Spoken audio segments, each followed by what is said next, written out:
Welcome back to the channel English Guru. Hello children, today I will be explaining to you the next chapter of your book It So Happened, which is for class 8, and the name of the chapter is The Selfish Giant.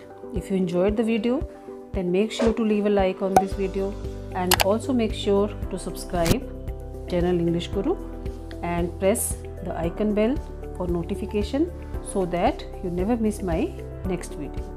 Also share it with your friends so that they also be benefited from these videos, because it is for you only children. And also don't forget to open your books when I read the chapter for you. So this is for class 8, so be ready with your books, and we are going to start The Selfish Giant. Giant means Rakshas and selfish, one who thinks only of oneself. जो व्यक्ति सिर्फ अपने बारे में ही सोचता है, अपने बारे में ही जिसे फिक्र होती है, वो होता है सेल्फिश. तो यहाँ पे जो जाइंट है, ही इज़ वेरी सेल्फिश. कैसे सेल्फिश है? Let's read. The giant's garden was beautiful and children love to play in it. Giant का एक गार्डन था जो बहुत खूबसूरत था और बच्चों को उसमें खेलना बहुत पसंद था. The giant who was selfish built a high wall round his lovely garden. अब जाइंट क्योंकि ही वॉज वेरी सेल्फिश, बहुत स्वार्थी था वो, उसने अपने इस सुंदर गार्डन के चारों ओर एक ऊंची सी दीवार बनवा दी ताकि बच्चे अंदर ना आ सकें. Children did not enter the garden thereafter. उसके बाद बच्चे उस गार्डन में प्रवेश नहीं कर पाते थे.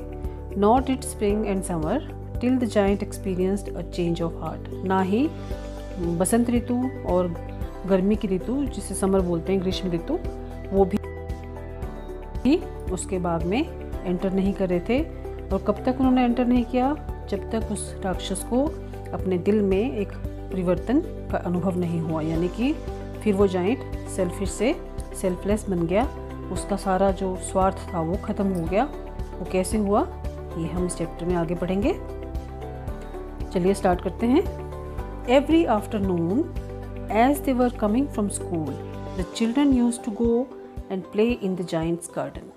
हर दोपहर को एज दे were coming from school, school से कौन आ रहा था? बच्चे, यानी कि बच्चे स्कूल से वापस आने के बाद use to play in the giant's garden, उस जाइंट के गार्डन में बच्चे खेलने के लिए जाया करते थे. It was a large lovely garden with soft green grass. ये बहुत बड़ा, बहुत ही सुंदर गार्डन था जिसमें हरे रंग की बहुत ही मुलायम घास थी. Here and there, over the grass, stood beautiful flowers like stars, and there were 12 peach trees that in the springtime broke out into delicate blossoms of pink and pearl, and in the autumn bore rich fruit. यहाँ वहाँ सब तरफ जो घास थी उसमें बहुत सुंदर कलर के जैसे फूल लगते थे, मानो सितारे चमक रहे हों. और वहाँ उस बाग में 12 पीच ट्रीज थे. पीच होते हैं आड़ू के पेड़ थे, जो कि स्प्रिंग टाइम में, बसंत ऋतु में, जिनमें बहुत सुंदर पिंक कलर के मोतियों जैसे फूल निकलते थे, फूल खिलते थे उन पेड़ों पर. और ऑटम में, ऑटम होता है जब पत्ते झड़ जाते हैं और पेड़ों पर फल लगते हैं, तो उस समय बहुत सुंदर उस पर फल लगते थे. कौन से फल लगते थे? आड़ू के. The birds sat on the trees and sang so sweetly that the children used to stop their games in order to listen to them. पक्षी उन पेड़ों पर बैठकर इतना मीठा गाते थे कि बच्चे अपना गेम बीच में ही रोककर उन्हें सुनने के लिए रुक जाया करते थे. मतलब इतना सुंदर वो पक्षी इतना मीठा गाते थे कि बच्चे खेलना भूल जाते थे, और उनका म्यूज़िक उनके बहुत मनभावक, इतना कानों को मधुर लगता था कि वो अपना गेम भी बीच में ही छोड़ देते थे. How happy we are here they cry to each other. बच्चे आपस में एक दूसरे से बोलते, हम यहाँ कितने खुश हैं. How happy we are here, हम यहाँ कितने खुश हैं. One day the giant came back. एक दिन वो राक्षस वापस आ गया. वो कहीं गया हुआ था. कहाँ गया था? He had been to visit his friend the Cornish ogre. वो अपने एक दोस्त कॉर्निश ऑग्रे, कॉर्निश ऑग्रे बेटा एक जाइंट है, कॉर्नवॉल में, यूके में होता है. And ogre in legends and fairy stories a cruel giant who eats people. तो एक बहुत ही क्रूअल एक जाइंट था जो लोगों को खाता था, वो उसका दोस्त था इस जाइंट का जिसका वो बाग था। तो ये जाइंट जिसका ये बाग है वो अपने इस दोस्त को मिलने गया हुआ था। And had stayed with him for 7 years, और 7 साल वो अपने दोस्त के साथ वहाँ रुका था। When he arrived, he saw the children playing in the garden. जब वो वापस आया अपने घर तो उसने देखा कि बच्चे उसके बाग में खेल रहे थे। What are you doing here? He cried in a very gruff voice, and the children ran away. जैसे ही उसने बच्चों को वहाँ खेलते हुए देखा, बहुत ही रफ आवाज़ में, बहुत ही कर्कश आवाज़ में वो चिल्लाया, तुम लोग यहाँ क्या कर रहे हो? What are you doing here? और बच्चे उसकी इतनी कर्कश आवाज़ को सुनकर डर कर वहाँ से भाग गए। ये देखिए, ये जाइंट है, बच्चे खेल रहे हैं, अब बच्चे उनसे डरे हुए हैं। My own garden is my own garden, said the giant. Anyone can understand that, and I will allow nobody to play in it but myself. अब उसने क्या कहा, ये मेरा गार्डन है और सिर्फ मेरा है। Anyone can understand that, सबको ये बात समझ जानी चाहिए। And I will allow nobody to play in it but myself, मैं किसी को यहाँ अपने अलावा खेलने की परमिशन नहीं दूंगा। So he built a high wall all round it and put up a notice board, trespassers will be prosecuted. तो उसने एक बड़ी ऊंची दीवार उसके चारों तरफ को बना दी और एक नोटिस बोर्ड बाहर लगा दिया जिस पे लिखा था trespassers will be prosecuted. Trespassers होते हैं those who pass through somebody's land without his permission, बिना अनुमति कहीं प्रवेश करने वाले। यदि कोई व्यक्ति किसी की ज़मीन पर बिना परमिशन के एंटर करता है उसे ट्रेसपासर्स कहा जाता है। और prosecuted means will be punished, उसे पनिशमेंट दी जाएगी। ये उस नोटिस बोर्ड पे उस सेल्फिश जाइंट ने लिखवा कर बाहर टांग दिया। He was a very selfish giant, वो बहुत ही एक मतलबी या स्वार्थी दानव था, राक्षस था। The poor children had now nowhere to play, अब बेचारे बच्चों के पास खेलने के लिए कोई जगह नहीं रही। They try to play on the road but the road was very dusty and full of hard stones and they did not like it. उन्होंने सड़क पर खेलने की कोशिश की, पर आपको तो पता है रोड जो है वो कितना डस्टी होता है। डस्टी मतलब जिसमें बहुत धूल मिट्टी हो और उसमें बहुत हार्ड पत्थर होते हैं, वो सॉफ्ट नहीं होता क्योंकि उसकी जो घास, वो बच्चे कहाँ खेलते थे? गार्डन में, जहाँ मुलायम हरे रंग की घास थी। लेकिन रोड तो उससे बिल्कुल अपोजिट था, वो बहुत हार्ड था, पत्थर थे उसमें, डस्ट थी, तो बच्चों को वहाँ खेलना पसंद नहीं आया।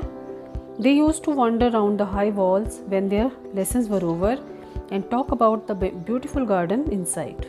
तो अब वो अक्सर उस ऊंची दीवार के आसपास मंडराते थे जब उनके लेसन्स वर ओवर, जब उनका मतलब स्कूल ख़त्म हो जाता था छुट्टी के बाद। And talk about the beautiful garden inside, और उस दीवार के अंदर जो सुंदर गार्डन था अक्सर उसके बारे में बोलते थे। क्या बोलते थे? How happy we were there, they said to each other, आपस में बोलते हम अंदर वहाँ कितने खुश थे। पहले बोलते हैं हम कितने खुश हैं और अब बोलते हैं हम कितने खुश थे, यानी वो रिकॉल करते हैं उस समय को जब वो उस गार्डन के अंदर खेल पाते थे और अब वो खेल नहीं पाते। Then the spring came and all over the country there were little blossoms and little birds. अब बसंत ऋतु आ गई और पूरे देश में छोटे छोटे फूल जो थे वो पेड़ों पर खिल गए और पेड़ों पर छोटे छोटे पक्षी भी आ गए। Only in the garden of the selfish giant it was still winter, केवल एक उस सेल्फिश जाइंट का गार्डन था, उस स्वार्थी राक्षस का ही एक बाग रह गया था जहाँ अभी भी विंटर थी, जहाँ अभी भी सर्द ऋतु थी। The birds did not care to sing in it as there were no children and the trees forgot to blossom. अब जो पक्षी थे वो did not care to sing मतलब उन्होंने गाने की परवाह नहीं की, वो गाने वहाँ नहीं आए उस बाग में क्योंकि उस बाग में बच्चे नहीं थे और जो पेड़ थे वो भी भूल गए खिलना। Once a beautiful flower put its head out from the grass, but when it saw the notice board, it was so sorry for the children that it slipped back into the ground again and went off to sleep. तो एक बार गलती से एक सुंदर सा फूल उसने अपना सिर घास से बाहर निकाला, पर जैसे ही उसकी नज़र उस नोटिस बोर्ड पर पड़ी जिस पर लिखा था ट्रेसपासर्स विल बी प्रोसिक्यूटेड, तो वो बच्चों के लिए उसे इतना बुरा लगा कि वो वापस ज़मीन में ही मतलब चला गया। उसने अपने आप को वापस खींच लिया और सो गया। The only people who were pleased were the snow and the frost. सिर्फ 2 ही लोग खुश थे यहाँ पे। इनको स्नो को और फ्रॉस्ट को भी एज ए पीपल कंसिडर किया गया है। फ्रॉस्ट होता है पाला पड़ता है जो, तो 2 ही लोग खुश थे। पहला था स्नो एंड दूसरा था फ्रॉस्ट। फ्रॉस्ट मीन्स पाला। पाला आपने सुना होगा, पत्तों पे पानी पड़ता है रात को। Spring has forgotten this garden they cried, so we will live here all the year round. तो खुशी के मारे वो चिल्ला रहे हैं, क्या बोल रहे हैं कि बसंत ऋतु यहाँ इस बाग में आना भूल गई है, तो अब हम यहाँ पूरा साल अच्छे से रहेंगे, खुशी से रहेंगे। The snow covered up the grass with her great white cloak and the frost painted all the trees silver. अब स्नो जो थी वो चारों मतलब उसने अपने आप को बिछा दिया, मानो अपनी सफ़ेद चादर उसने घास के ऊपर बिछा दी। स्नो आपको पता है बेटा वाइट कलर की होती है, बर्फ़। तो पूरे बाग में उसके बर्फ़ का पड़ गया, उसने बर्फ़ मतलब मानो बर्फ़ गिरी हो। वाइट क्लोक होता है, वाइट वहाँ पे कवर कर दिया उसको। और जो पाला था उसने मानो सारे पेड़ों को सिल्वर कलर का पेंट कर दिया हो। पाला आपको पता है पानी पानी हो जाता है, तो पेड़ जो थे वो सिल्वर कलर के दिखने लगे। Then they invited the north wind to stay with them and he came. फिर उन्होंने उत्तरी ठंडी हवा को, उत्तर की जो ठंडी हवाएं हैं उन्हें भी इन्वाइट कर लिया अपने साथ रहने के लिए, और ठंडी हवाएं भी आ गई। He was wrapped in furs and he rode all day about the garden and blew the chimney pots down. He means north wind. तो north wind खुद तो फर में रैप्ड था, अपने आप को उसने फर से ढका हुआ था, लेकिन सारा दिन उस बाग में वो खूब आवाज़ें निकाल के, जब बच्चों हवा चलती है तो बहुत तेज़ आवाज़ें आती है, तो उसको बोलते हैं रोड। पूरा दिन वो ठंडी हवाएं गार्डन में मतलब चलती रहती, और उससे चिमनी के जो पॉट्स थे, चिमनियाँ जो लगी होती हैं, कोई लाइट की चिमनी या ऊपर आग की चिमनी, अलग अलग तरह की चिमनीज जो होती हैं, वो सारी वो अपनी हवा से इतनी तेज़ चलता था कि सब कुछ गिरा देता था। This is a delightful spot he said, we must ask hail on a visit. फिर वो नॉर्थ विंड ने कहा ये बहुत ही अच्छी जगह है रहने के लिए। Delightful means which gives happiness, मतलब जो आपको खुशी दे, यानी ये जगह जो है बहुत खुशी देने वाली है, तो हमें हेल को भी यहाँ इनवाइट कर लेना चाहिए। हेल होते हैं जो बड़े बड़े ओले पड़ते हैं। सो द हेल केम, तो उन्होंने इनवाइट कर दिया, तो हेल जो थे ओले वो भी वहाँ पे पहुँच गए। Every day for 3 hours he rattled on the roof of the castle till he broke most of the slates and then he ran round and round the garden as fast as he could. तो उसने क्या किया, आके हर रोज़ 3-4 घंटे, castle होता है जो महल था एक तरह का उसका जाइंट का, उसका पूरा 3-4 घंटे वो उस पर हेल मतलब उनकी बारिश करता रहता, ओलों की बरसात होती रहती। और जबकि उससे क्या हुआ, जो उसकी कैसल होता है उसका महल, किला नुमा जो घर था, उसके बहुत सारी जो छत पर स्लेट्स थे वो टूट गए। And then he ran round and round the garden as fast as he could. और फिर जितना उससे स्पीड से हो सकता उतनी स्पीड से वो उस गार्डन के राउंड मतलब गोल गोल चक्कर लगाते रहते। He was dressed in grey and his breath was like ice. He means hail, उसका जो कपड़े मतलब यहाँ पे इनको एक एज ए करेक्टर उन्होंने शो बताया है ऑस्कर वाइल्ड ने, मतलब ऐसे बता रहे हैं कि जैसे वो ग्रे कपड़ों में हो और उसकी जो सांस थी इतनी ठंडी थी जैसे आइस होती है। I cannot understand why the spring is so late in coming, said the selfish giant as he sat at the window and looked out at his cold white garden. अब giant को समझ में नहीं आ रहा है कि सब तरफ मतलब इतना खूबसूरत माहौल है, पेड़ों पर पत्ते हैं, पक्षी गा रहे हैं, लेकिन उसी के गार्डन में स्प्रिंग क्यों नहीं है।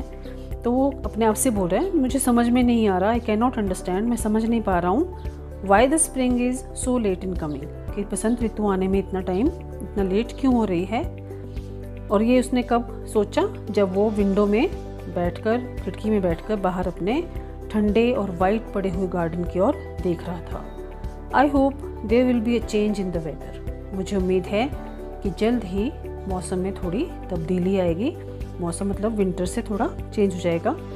But the spring never came not the summer, पर ना तो स्प्रिंग आई वापस और ना ही गर्मी की ऋतु आई। The autumn gave golden fruit to every garden but to the giant's garden she gave none. पतझड़ ऋतु भी आ गई और हर गार्डन में, हर बाग में गोल्डन फ्रूट हो गए, फ्रूट मतलब पक गए, लेकिन उस जाइंट का जो गार्डन था, राक्षस का गार्डन था, उसमें उस ऑटम ऋतु ने कुछ नहीं दिया। पतझड़ ऋतु में कुछ नहीं, मतलब कोई भी फल नहीं लगे उस पर। क्यों नहीं लगे? क्योंकि वहाँ अभी भी सर्दी का मौसम है, ठंड का माहौल है। He is too selfish she said. Autumn ऋतु ने कहा वो बहुत ही ज़्यादा स्वार्थी है।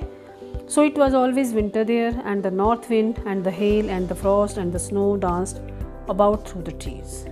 तो हर वक्त वहाँ पे सर्दी की ऋतु थी और ठंडी हवाएं जो उत्तर से आई थी, और हेल जो ओले आए थे, फ्रॉस्ट पाला जो वहाँ पड़ता था, और बर्फ़, ये सब वहाँ पे पेड़ों के चारों तरफ नाचते रहते थे। मतलब वो अपना मौसम उन्होंने बता रहे हैं कि वहाँ पे अभी भी जैसे पेड़ भी बिल्कुल सूख चुके थे, उन पे कोई पत्ता नहीं था, कोई फूल नहीं थे, पक्षी नहीं थे। तो ये आप इमेजिन कर सकते हो कि वो गार्डन अब कैसा लग रहा होगा। One morning the giant was lying awake in bed when he heard some lovely music. तो एक सुबह वो जाइंट अभी अपने बेड में ही लेटा हुआ था जब उसे एक बहुत ही प्यारा सा म्यूज़िक उसे कानों में पड़ा। It sounded so sweet to his ears that he thought it must be the king's musicians passing by. वो उसके कानों में वो जो आवाज़ गई वो इतनी मधुर थी कि उसने सोचा कि शायद राजा के जो संगीतकार थे वो वहाँ से गुजर रहे होंगे म्यूज़िक बजाते हुए। It was really only a little linnet singing outside his window, but it was so long since he had heard a bird singing in his garden that it seemed to him to be the most beautiful music in the world. एक छोटा सा एक Lynette पक्षी था।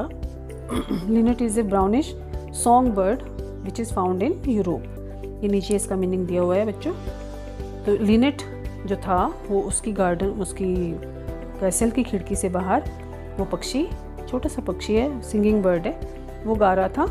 और वो उसने इतने लंबे समय से पक्षियों को गाते हुए नहीं सुना था, तो उस पक्षी की आवाज़ उसे ऐसे लगी मानो दुनिया का सबसे खूबसूरत म्यूज़िक वो सुन रहा हो। Then the hail stopped dancing over his head and the north wind ceased roaring and a delicious perfume came to him through the open casement. और फिर अचानक से जो हेल थे, हेल मतलब ओले थे, उन्होंने उसके सिर पर डांस करना मतलब छत पर गिरना बंद कर दिया।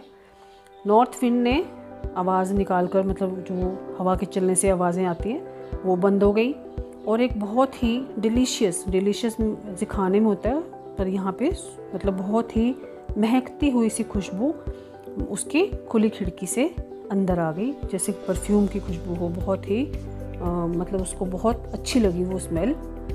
I believe the spring has come at last. तो मुझे विश्वास है कि बसंत ऋतु शायद अंत में यहाँ आ ही गई, सेड द जाइंट। जाइंट ने कहा। And he jumped out of bed and looked out. और उसने ये कहते हुए बेड से बाहर जंप किया और बाहर की ओर देखने लगा। तो बाहर क्या था ये हम बाद में पढ़ेंगे। अब हम इसका कॉम्प्रिहेंशन चेक देख लेते हैं बच्चों। Why is the giant called selfish.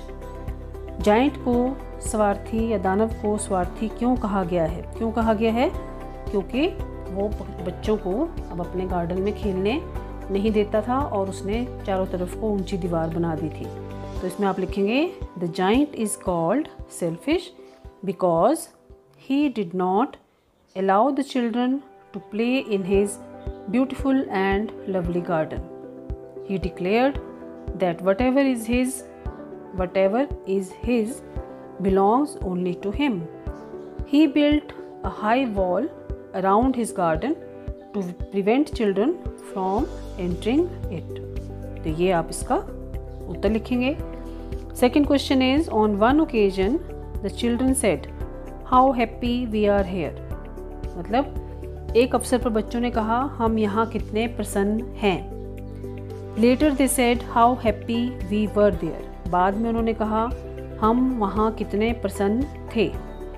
What are they referring to in both the cases. इन दोनों मामलों में वो क्या बात कर रहे हैं, किसकी बात कर रहे हैं? तो इसमें आप लिखेंगे पहले में how happy we are here में ये उन्होंने तब कहा जब वो बाग के अंदर खेल पाते थे। तो आप लिखेंगे in both the cases they are referring to the beautiful and lovely garden.